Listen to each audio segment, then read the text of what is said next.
यह कहानी रोशन नाम के एक लड़के की है जो एक बहुत पुराने खंडहर में एक भयानक जादूगरनी के चंगुल में फंस गया। उसके बाद वह वहां से कैसे निकला, इसको जानने के लिए हमारे साथ बने रहे।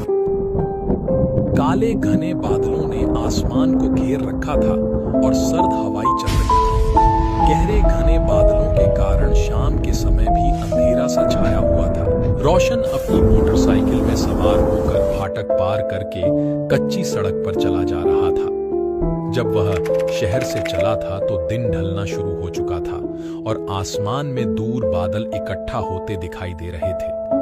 रोशन के घर से निकलने से पहले ही उसके मम्मी पापा ने रोशन को कहा था कि वह भारतीय सर्वेक्षण पुरातात्विक खुदाई को देखने का प्रोग्राम अगले रविवार को बना ले, पर अगर उसे अभी जाना ही है तो वह मोटरसाइकिल के बदले ट्रेन से चला जाए। पर रोशन ने अपनी माता पिता की एक न सुनी,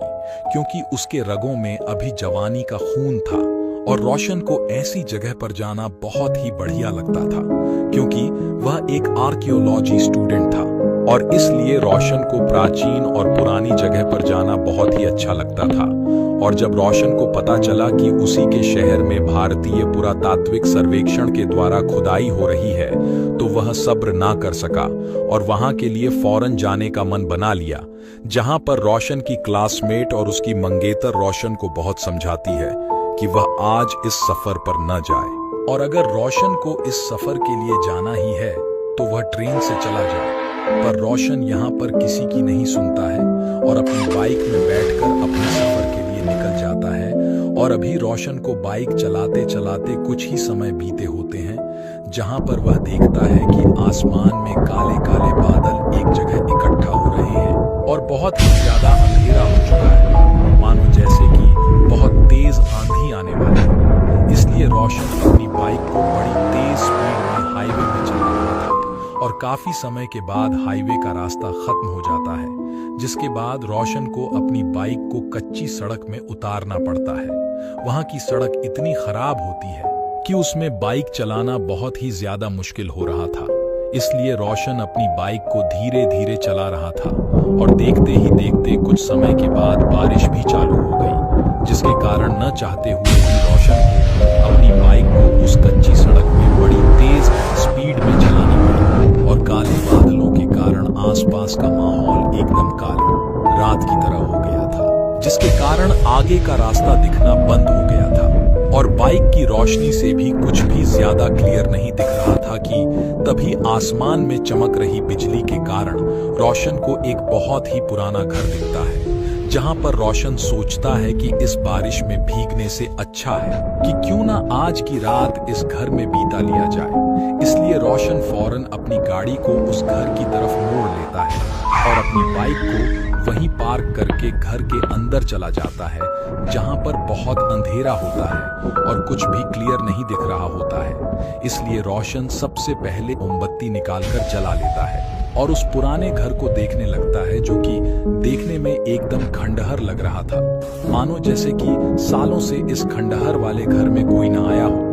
धीरे धीरे रोशन उस घर के अंदर जाने लगता है, जहां पर रोशन को एक कमरा मिलता है जिसमें एक बेड भी लगा होता है। इसीलिए रोशन सबसे पहले मोमबत्ती को एक जगह में रखकर बेड को साफ करके उसमें लेट जाता है और कुछ ही देर में उसे गहरी नींद आ जाती है,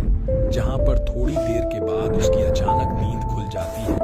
मानो जैसे कि किसी ने उसे हिलाकर जगा दिया हो। इसके बाद रोशन अपने आसपास देखने लगता है, पर उसे कोई नहीं दिखता है। रोशन को लगता है कि नींद में होने के कारण उसे यह सब वहम आ रहा है। इसलिए रोशन दोबारा सोने के लिए जा रहा होता है कि तभी उसे बाहर दरवाजे की खटखटाहट की आवाज सुनाई देती है, जहां पर रोशन को शुरू में लगता है कि उसी की तरह कोई मुसाफिर यहां से गुजर रहा होगा, पर बारिश तेज होने के कारण यहां में आश्रय लेने के लिए आ गया है, जिसके कारण रोशन फौरन दरवाजा खोलने के लिए चला जाता है। और जब रोशन दरवाजा खोलता है तो उसे वहां पर कोई नहीं दिखता है और इसलिए वह आसपास देखने लगता है, जिसके कारण रोशन बहुत हैरान होता है। उसे लगता है कि थकावट के कारण उसे अजीब अजीब से वहम आ रहे हैं। रोशन बहुत ही हिम्मत वाला था, इसलिए वह बिना डरे अपने रूम में सोने के लिए जा रहा होता है कि तभी उसे उस घर के दूसरे रूम से दरवाजे की खटखटाहट की आवाज आती है। तो उसे पता चलता है कि खटखटाहट की आवाज बाहर से नहीं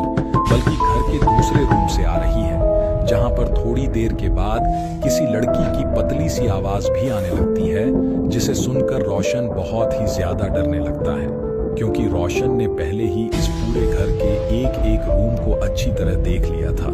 पर उसे उस घर में कोई भी इंसान नहीं मिला था।